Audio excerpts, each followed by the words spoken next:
How were you born? And I'm not talking about a mother and a father coming together, but instead the sequence of events that led to your birth. One might point to a family tree and all the ancestors that came before to answer that question. But so many things had to come together for you to be here right now. The uncertainty, the chaos that led to your eventual birth, the cosmic arrangement of stars that eventually became the atoms in your body that eventually led to you being here. It seems like out of left field. I am talking about SOMA after all, a dark science fiction adventure that released back in 2017. We play as Simon Jarrett, a bookstore employee who finds himself at the bottom of the ocean. We first meet Simon, who is undergoing an experimental treatment after a car accident that resulted in his girlfriend's death and left him with severe and terminal brain damage. A graduate student seeking his doctorate performs a brain scan in hopes that they can save his life, but Simon blacks out during the scan and wakes up in a strange facility covered in blood and with strange liquid leaking everywhere. Located in an Omni tool and almost being attacked by some creature, Simon updates the device and learns the facility is called Pathos 2. He has no idea where he is or where he's going, but he has nothing else to do and there's no one around. Reaching outside, Simon is alarmed that he is at the bottom of the ocean and there are strange drawings everywhere, along with the ability to communicate with certain devices, hearing echoes of people, but Simon ignores this and rushes ahead. You kind of have to address the situation you're in right now. Voices take a back turn for what is happening right now. Interacting with a strange thing that seemingly heals him that looks like an anus. At the control center, we find out that this place is called Site Epsilon, and Simon restores power to the facility and is contacted by someone from Site Lambent, a woman who is confused by his presence but tells Simon to head to the comm center before cutting out. With nothing else to do, Simon makes his way through the facility and is attacked by a hulking creature straight out of Silent Hill. Avoiding the monster, Simon heads up to find people who are living in the area in a makeshift settlement, complete with a bed, drying clothes, and food stores that seem to have run out. Most importantly, Simon meets a robot, but this robot thinks it's human. Remember what I said about being born? Well, this robot believes it's a person. And we're not talking about like it's sentient and it knows it's a robot and it was built. It has a complete history of gaining awareness to even seeing its body as human, thinking that it's just hurt. Unfortunately, we need power to this facility, and the only way to turn on the power is to send a circuit through the robotic creature, which we do, and it causes it to scream in literal pain. We turn it off now that we've restored power, but the robot is now literally brain dead, unable to communicate with Simon or even aware of what it is anymore. Before it was able to communicate, but no longer. We're really unaware of what exactly we did, but essentially you murdered this thing that thought it was a person, and we have really no way of processing it, and things will get even worse as we start to locate more of these robotic creatures. With the power on, Simon finds actual dead bodies and more of that strange liquid. Unlocking the comm center, we reveal something happened to the people in the facility who were attempting to leave the station called Theta, but clearly some of them didn't make it. Documents around make note of an apocalypse, and the year is 2103, over 100 years after Simon got his treatment. Apparently the world was attempting to stop a meteor and it failed. Those underwater in these facilities called Epsilon, Theta, Lambent, Delta, Omicron, Tau, High, and Omega survived, but clearly things went wrong. As wrong as surviving in an underwater facility with limited supplies and no surface world to go back to can be, but either way things got extremely dire, judging by the surrounding environment and the creatures that seem to plague the area. Simon contacts the woman from Site Lambda, and it's here where we meet Catherine. She's surprised that Simon knows nothing about the facilities and is shocked about the robots that can feel pain. Catherine tells Simon to come to where she is, but water starts to crash into the facility, clearly damaged from whatever happened, revealing that Simon is also a robot. A huge revelation that connects Simon to the previous robot. All those memories, are they fake or something else? Are we something entirely different? But we really can't think about what's happening right now, as Simon doesn't remember what happened to him or what's going on. All he can do is move forward, and this will become a recurrent theme for Simon, to look ahead instead of lamenting on what exactly is going on. Remember, we press on, seeing that despite the world ended, ocean life has continued. There's fish, there's flora, there's a lot of things that are still alive down here. Interacting with another box, we find out that the machines in the original facility that flooded killed the people in the area as a woman fled. Heading to Epsilon, a friendly robot does help Simon inside, which contradicts the homicidal robots that the woman was talking about, but we'll learn more about these mix of robots later on. Inside the tram, Simon finds an actual living human, but she's connected to something that is breathing for her. You can hear the oxygen being pumped into her lungs. This is Amy, one of the people who lived at the previous area where we were in and had a strong bond with someone named Carl, who died in the facility. She ran here to try and get to Theta, but had an accident. She should be dead, but instead is alive because of something breathing for her. Unfortunately, this thing is drawing power in order to keep Amy alive, and the only way to establish a connection is to unplug her. You can either unplug Amy completely and cause her to die instantly, or you can unplug her halfway, which will just cause more pain for her and leave her for whatever horrible fate she has. It's a pretty dark decision, but I choose to allow her to die even though she screams that she wants to live. There is really no way for this to end happily. Whatever this stuff is, it's keeping people alive, but in the most inhumane way possible, fighting against the natural order of death in a way. It's clear Amy wanted to live, as I stated, but she should have died when the accident happened. Her being alive is unnatural right now, due to lungs things that are keeping her alive. Like, you see the lungs and you know this isn't right. The game doesn't give you a choice here, as I stated. You can either keep her halfway alive or euthanize her, but we need to proceed. A few feet from Amy is more information about what exactly is happening. This comes from Keith, the overseer of Pathos 2. We learned that all life on the surface was destroyed due to a large impact. Those in Pathos 2 are the last of humanity, with Keith making one final message to his former wife or ex-wife. Either way, he loves this person and was hoping that she would get this message, which likely never happened. We'll find out that lots of people at the station decide to head to the surface and spend their final moments with loved ones, but some chose to stay. After all, what's left to do other than to survive? And surviving without loved ones seems kind of pointless. It's either your decision to make, but for most, they decide to leave the station completely. Either way, Simon repairs the tram and heads to Catherine. Inside the tram, we learn of the Omega Space Gun, a satellite-launched device which Pathos 2 was known for, but before that, it was known for a mining facility. The tram crashes, but Simon survives, learning from Catherine that the facility is locked down due to a hull breach, but Simon wants answers as anyone would. I mean, you're a robot, and you're underwater, and a lot of things are happening. However, he quickly lets go of this decision and decides to move on, and as I stated, this becomes a recurrent theme for Simon, either for him to just block out what is the most tragic thing that possibly has happened to him, or deciding that there's nothing that can be done right now and moving on. We'll tackle this later. Taking on another water walk, we head to Lambden to find a disturbing creature, and Catherine, who is a robot, to Simon's annoyance. Catherine, on the other hand, is okay about being a robot. Apparently, she was attempting to find out about her project before getting damaged by some creature. With nothing better to do, Catherine asks Simon to transfer her consciousness into the Omni-2, and without skipping a beat, explains her project. She scanned everyone's brain within the Pathos 2 facilities and placed them into an artificial world called the Ark. Think of it like the metaverse, but a lot better in a lot of ways.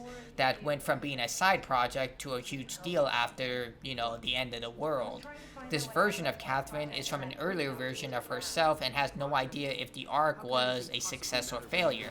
This confirms that these scans share all the qualities of the person upon being scanned, but has no idea for future events as they would. Whether that makes them alive or not is left for interpretation, but the line gets grayer as the game progresses. Especially seeing that each of these scanned AIs can make their own choices, feel, and can argue in their own ways.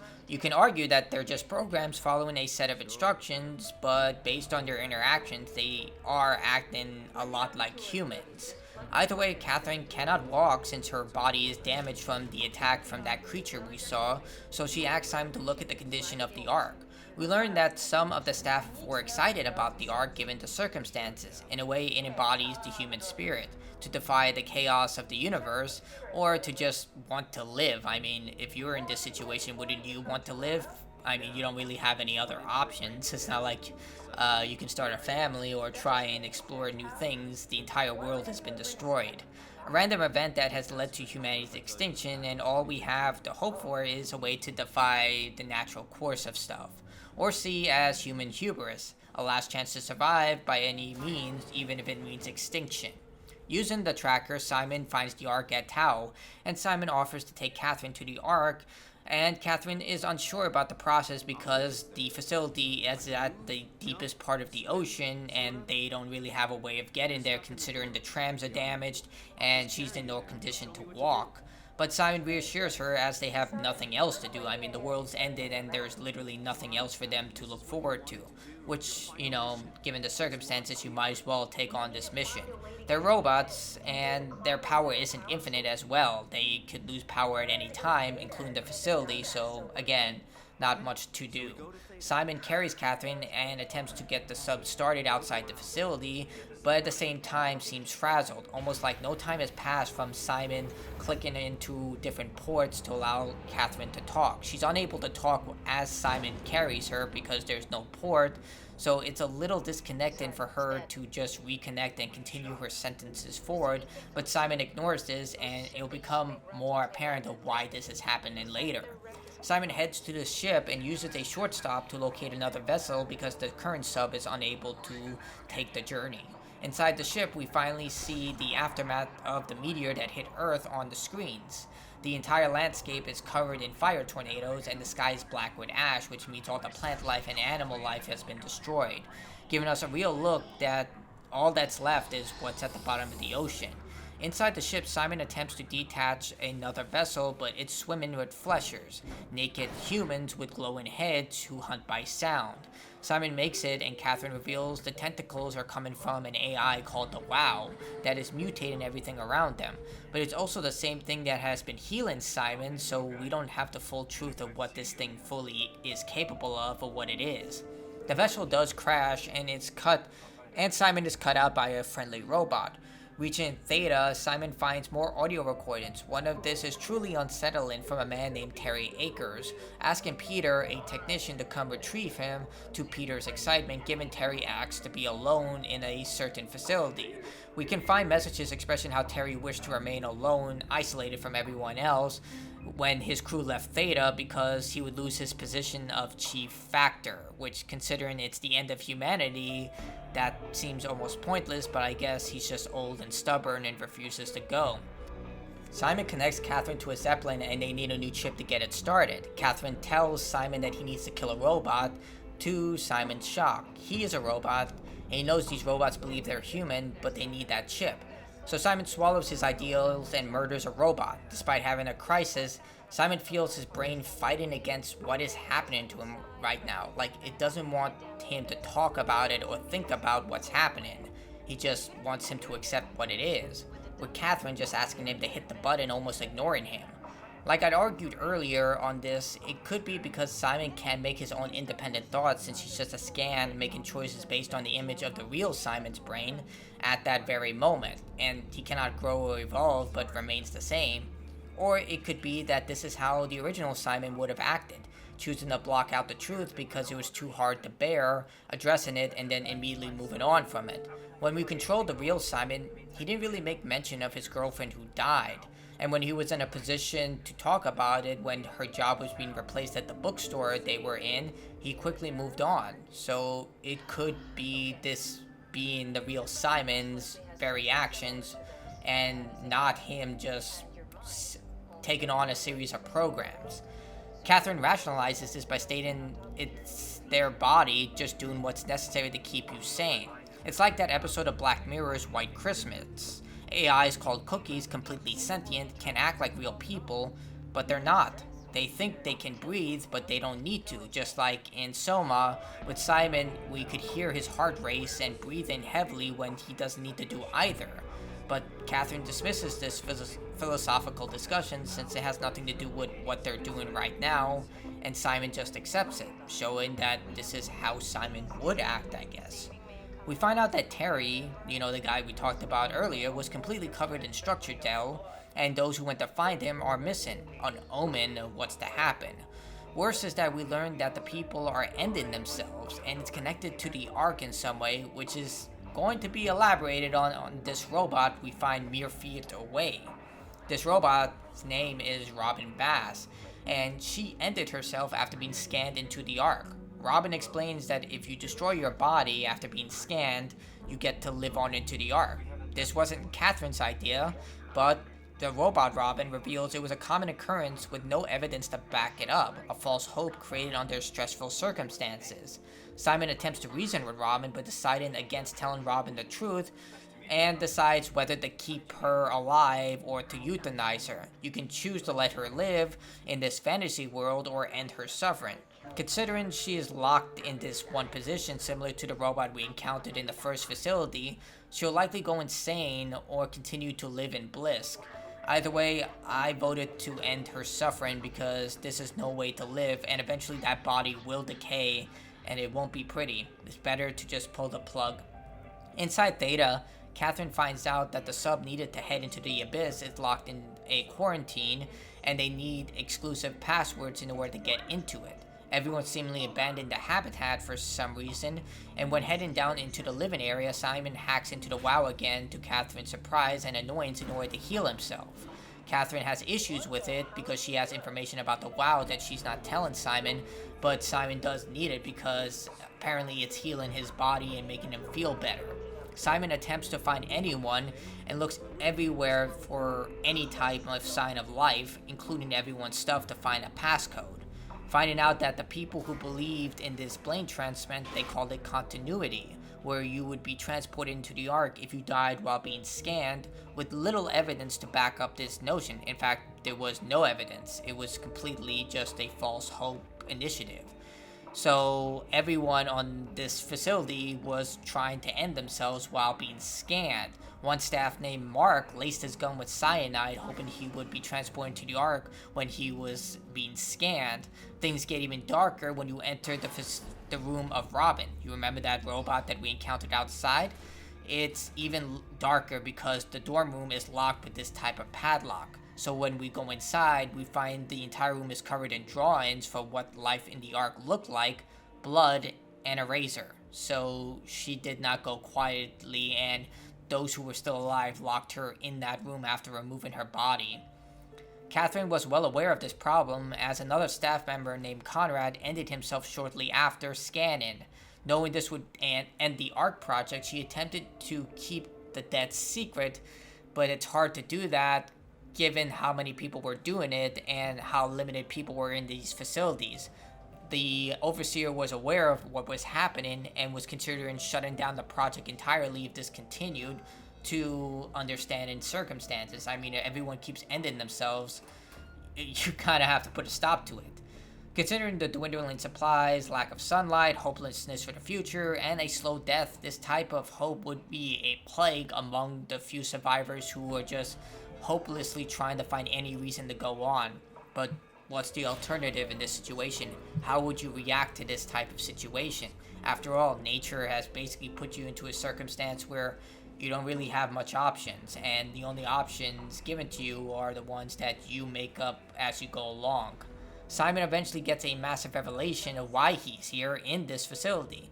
Simon's scan was unsuccessful and he was going to die, but allowed his brain scan to be kept for future AI projects. Despite how things turned out, Simon actually accepted his fate pretty well, but he was afraid of dying because he thought about all the possibilities he would have if this was successful, but eventually just accepted that this was going to happen. And Robo Simon, as always, gets annoyed, but quickly moves on because he has a task to tackle at the moment. You can choose to erase Simon's file or keep it on record along with other scans, including the doctor who performed the procedure. searching for a legacy file to find the code, but we need to restart the router first. Searching the files, Catherine finds out that something was causing havoc throughout the facility, which is why the area is in quarantine and for Simon to be on guard. I mean, there are mutated creatures all over the entire ocean floor, so he should always be on guard. The fact that Simon didn't take a sharpened stick or something is alarming, though. Restarting the router alerts what caused the quarantine, a mutated person called a proxy who hunts by sound.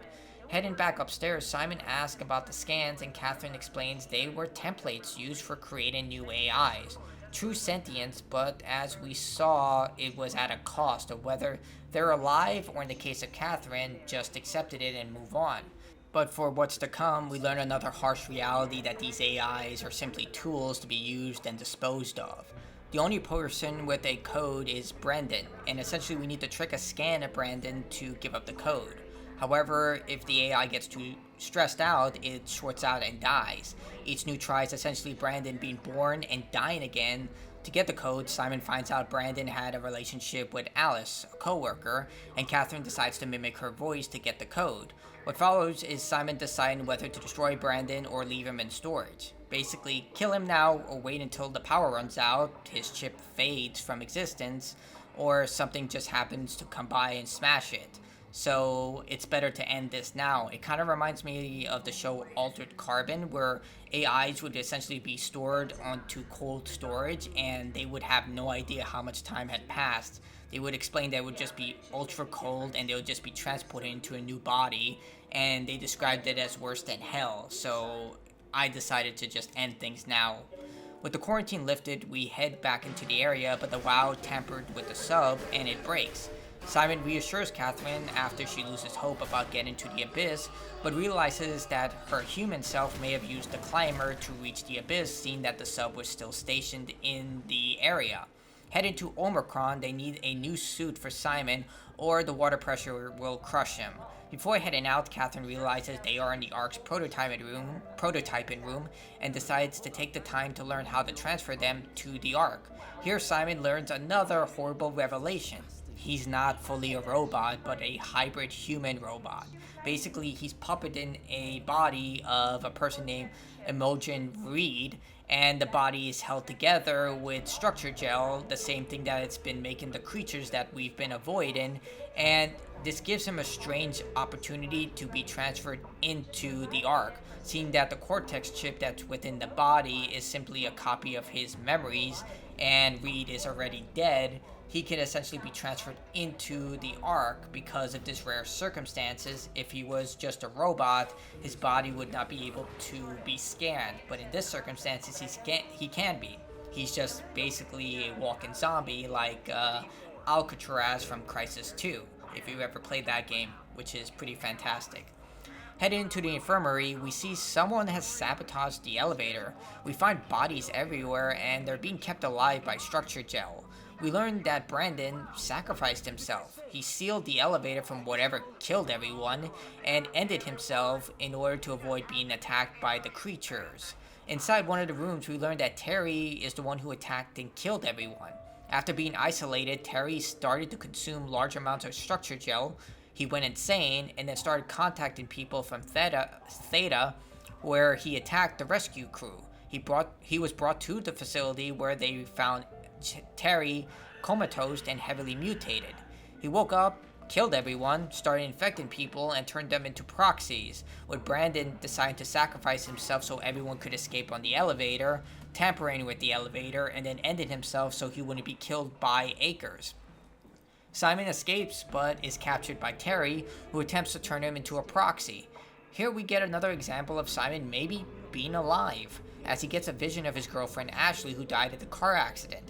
He expresses glee and relief before coming to reality and trying to break out of the structure gel Terry put him in. It reminds me of that scene from Saving Private Ryan where they're joking about until they finally realize where they are and what they have to do.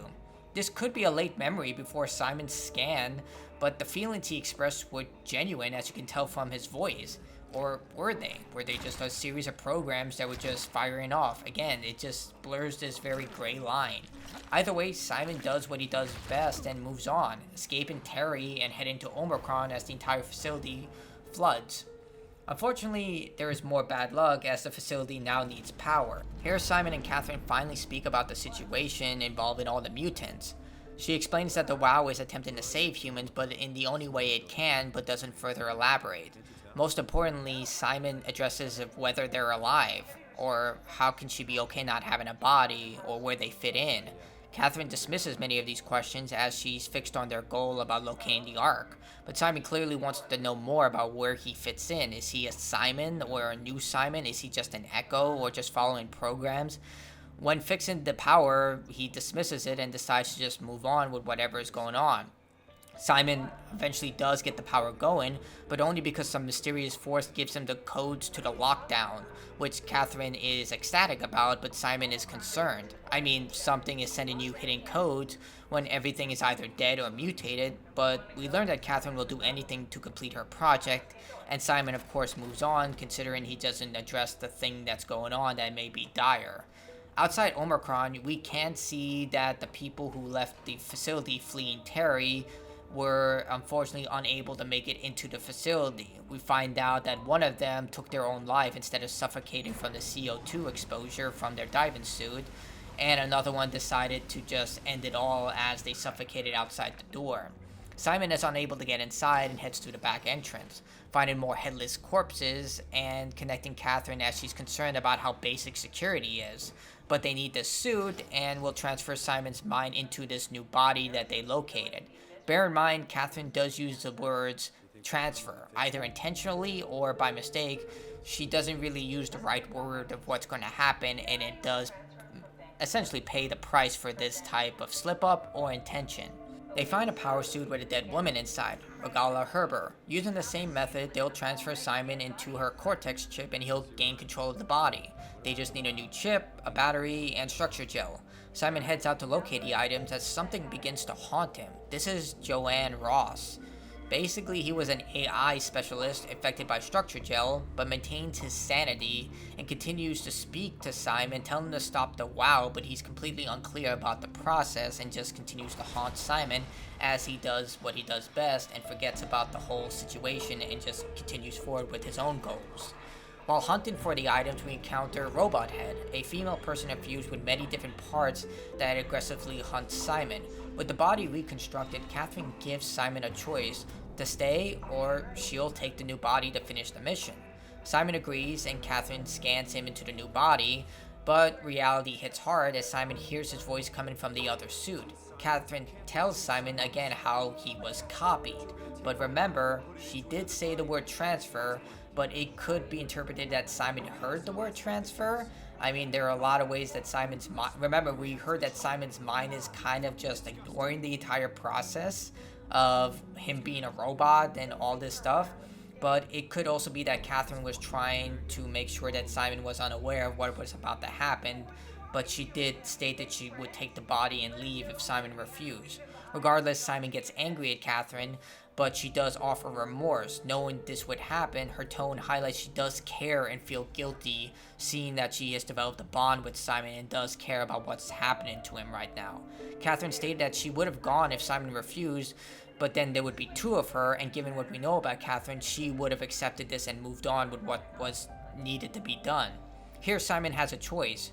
He can drain the other Simon's body, or you can allow him to wake up in a few days in this hell. If you do drain his body, Simon slowly dies, and you can watch the process as his body slowly just fades from existence. With this done, we head to the climber, and Simon is plagued with the consequences of his choices. Whether you killed Simon or let him live, he wants someone to blame, which is natural for a human. Catherine keeps quiet, but has grown fond of Simon, so she tells him a story about reality and her life before everything happened. But again, it just starts to sink in about what they're about to do and where they're going. Catherine is trying to find hope in the situation, but Simon simply just can't move forward from his previous life. But Catherine, once again, starts to imbue false hope into Simon, either to try and push him forward, considering that he's the only way that she's going to get to the Ark, or she actually does care about him and does want him to know that what they're doing has meaning behind it. Choosing her words carefully as not to bring up the truth about the Ark scanning process, as Simon forgets it entirely or chooses to ignore it, or it could be, again, his mind just playing tricks with him and choosing not to hear what she's saying. I say this because, again, she brings up of how the body tries to rationalize about what's happening around them. After all, remember, this journey isn't about launching the Ark, but getting Simon into the Ark, even though that's not how this works. The climber stops halfway through, and when it restarts, Catherine opens up that when she's offline, time just seems to stop for her, which is why she constantly starts sentences every time we put her back into a console.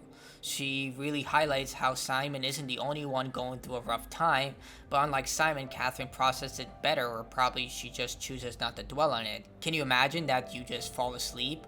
Well, it's not even falling asleep, you just blink out of existence and then just appear one day in a brand new place, not realizing how much time has passed. It's probably pretty traumatizing. In fact, not pretty, that would be incredibly traumatizing. But just then, Simon's approached by Ross, who tells him about destroying the WoW before blacking out again. Down in the abyss, the entire area is covered in structure gel, mutating the wildlife. The only way to Tau is by finding light sources throughout the area. It's truly a surreal moment. A body made of science fiction juices, human body parts, with the mind of a man from 2015 attempting to navigate the darkest parts of the ocean using fading light sources as power waves hit you. You're just one wrong turn away from being hopelessly lost in the darkness, but somehow we make it. Inside Tau, we find out that the people inside the station were getting sick due to lack of food, but they need to use the Omega space gun before they can head back for the Ark. It's here that we encounter Jin, a former operative left down here, now completely consumed by structure gel and will attack anything on sight. Chasing Simon, we get to the dorms of the Tau station and we find what's left of the people inside. All of them have been taken by structure gel, and now they're basically living corpses, barely resembling anything human. But we do find something else that's truly shocking. The last human, Sarah Lindwall. Simon informs her of his travels, informing her that everyone is either dead or mutated. A life support system is keeping her alive, but you can see in the background structure gel is leaking through, and it's only a matter of time before she joins her colleagues in the facilities below and they become whatever they are. Simon does convince her to give her the Ark and to launch it, and she complies, but she does ask Simon for just one favor: to end her suffering. Leaving her will cause her to cry out in pain to Simon, asking him to come back, and turning off the machine will have Sarah lament on her life in Greenland, her family, her friends, and not living to see 30. This is the only somber death in the entire game. The end of humanity, not in violence, kicking and screaming, but in happiness. Sarah's last moments are of pleasant memories. Not that she didn't live a full life, but that the final moments of her just realizing I had a good life, and even though it ended in a very abrupt way, she had friends and people she loved, and now her journey's come to an end. The last of humanity, just gone. But Simon can't dwell on it. You can choose to head into Ross's room after unlocking it from the terminal in Sarah's room, and finding out that the WoW was given full control after the meteor struck Earth. However, the WoW was executing its functions to save humanity by any means, according to Ross, creating a mix of human-machine hybrids to keep people going, and filling every area with structure gel just to keep the machines from failing, and people from dying, hence why everything is happening the way they are, the mutations, the machines barely running, and everything that's happening. It was functioning as it intended, but the results were monstrous, and in Ross's eyes, convinced him that they needed to destroy the WoW because what's left of humanity isn't humanity, it's just monsters. Simon takes the Ark to the Omega space gun, but reaches an impasse, with Ross guiding him towards the central WoW facility. Here, Ross directly communicates to Simon that the structure gel used back at Omicron to repair his new suit is poison to the WoW. Using it will kill it. Here Simon can decide to either end the WoW or let it live. Regardless, Ross will attack Simon, either for not killing the WoW or that the WoW could be revived using Simon's unique structure gel. But before Ross can finish the job, he is killed by a hybrid fish creature called the Leviathan. This is where another boss fight or escape, whatever you wish to call it, happens. You have to evade the massive creature as you head to the Omega space gun and hope that it doesn't, eat you. Inside, Simon speaks to Catherine about what happened. If you killed the WoW, she'll make mention of your arm being torn off, and Simon stating that it needed to be stopped in order to protect what was left of humanity. Simon asks about his arm growing back when they get back into the Ark, but once again, he doesn't fully understand the process, with Catherine just saying, yeah, you'll have both arms. Either way, he loads the Ark into the bullet for the space gun, but makes a shocking discovery: Catherine's body. Until now, they danced around the idea of finding her alive. I mean, until the end of the game, you never really fully accept that Sarah was the final human, so it was possible that we could have found Catherine, or she would have been alive with the WoW structure gel. I mean, it's mutated a lot of things throughout the entire facility, but discovering her body, it's just sad. There was a disagreement about shooting the Ark into space. Some wanted to wait, some didn't want to risk it, and others thought it was too dangerous after so many deaths and wanted to destroy it. But Catherine tried to run and launch it, causing her to fall and die on impact. Her body just left to rot. The strange thing is that you could hear insects flying around her corpse. In a way, life did continue at the bottom of the ocean, even here. After all, humans are technically superorganisms, so whatever's left in the body will stay alive until the body's nothing but bones. The woman who made the last chance for humanity to survive, rotten in an oceanic bunker, killed by her friends, and not even a memorial to honor her. I mean, they just left her body right there. Catherine, the AI, doesn't seem fazed by it, but relaxed about this revelation, but starts to slowly seep in as she starts to ask Simon questions of whether she really had any friends. Remember, this AI scan was before the Ark was launched, and we also found photos of Catherine with the fellow scientists, so to a degree, I guess they were friends, or maybe Catherine just didn't believe they were friends, they were just work buddies. We'll never truly know. Given what happened, it doesn't seem that way, but in her eyes, her friends did contribute to her dying. Considering you came across photos, it's hard to say, but Simon offers to be her friend, but she says it's a pity friend. I mean, take what you can get. It's not like there are other people around that can, you can talk to, and you two have survived a lot since then. She was a scan, but, they're friends now, so take what you can. At the space gun, Catherine talks to Simon about how to fire the gun. With the process set into motion, Catherine sends praises as the copying process starts.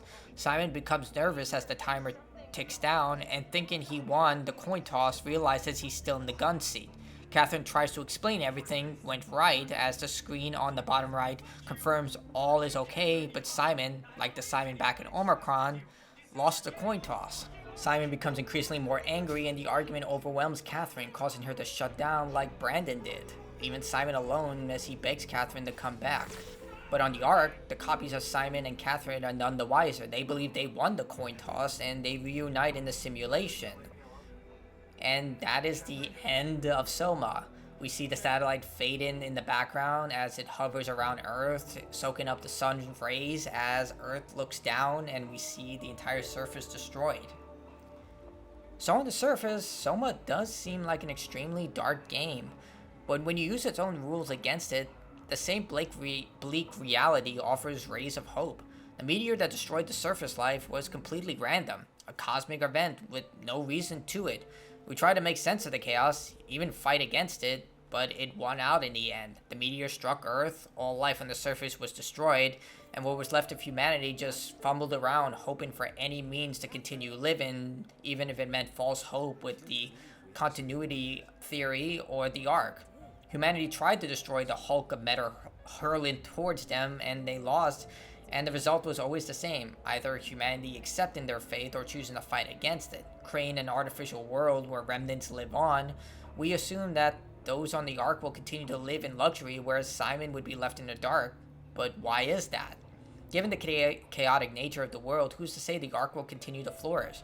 Would the AIs in that metaverse accept the reality? Will they go insane? What if something goes wrong and the Ark falls apart like the first version of the Matrix? What if Simon is able to escape the confinement of the facility and find a way to locate more AIs like him, establish a new life as hybrid robots, and attempt to live a new life? It's completely possible. There are other legacy AIs out there. They can form new bodies and try to create a new society. They don't need food. There's plenty of geothermal energy. They can learn to fix the facility. You see, it starts to snowball when you start to think about this stuff. Yes, Simon can go insane, but he can also find ways to try and continue living. There is still life on Earth, even if the life on Earth is just oceanic. This is not to install false hope, but to show that the ending of SOMA shouldn't be taken at face value, but instead should be seen from different directions. Let's go back to the question I asked at the beginning of this video essay. How were you born? The same uncertainty nature gives us that led to our births, Simon's rebirth, could just as well lead to something good. As humans, we often fight against the chaos of nature, but in the end, nature will always win. But we can still make something great out of it. Simon didn't ask to be reborn in this robotic suit, but he is. And he can either give up or he can choose to find some sort of way to continue living. Because after all, with nothing but time, what is there left to do?